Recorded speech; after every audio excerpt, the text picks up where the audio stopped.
राधे राधे। जय श्री राम, जय जगन्नाथ, ओम नमः शिवाय। 2025 गला 2026 आसुची। ମୁଁ ଯଦି କାହା ମନରେ କିଛି ବି ଏତିକି ଟିକେ ବି କଷ୍ଟ ଦେଇଥାଏ ଦୟାକରି ମୋତେ କ୍ଷମା କରିଦେବେ। 2026ରେ ମୁଁ ଚେଷ୍ଟା କରିବି କାହାର ମନରେ କଷ୍ଟ ନ ଦେବା ପାଇଁ।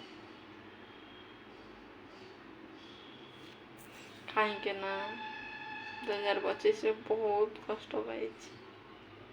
ହଁ ଚାହୁଁନି, କଷ୍ଟ ତ ପାଇଛି, କଷ୍ଟ ବି ଦେଇଥାଇପାରେ କାହାକୁ, ସେଥିପାଇଁ ମୋତେ କ୍ଷମା କରିବେ। 2026ରେ ଚେଷ୍ଟା କରିବି କାହାକୁ କଷ୍ଟ ନ ଦେବା ପାଇଁ, ନିଜେ ଖୁସିରେ ରହିବା ପାଇଁ। କାହିଁକିନା ଏଠି କାହା ଭରସାରେ ଖୁସିରେ ରହିବା ଅସମ୍ଭବ। ରାଧେ ରାଧେ।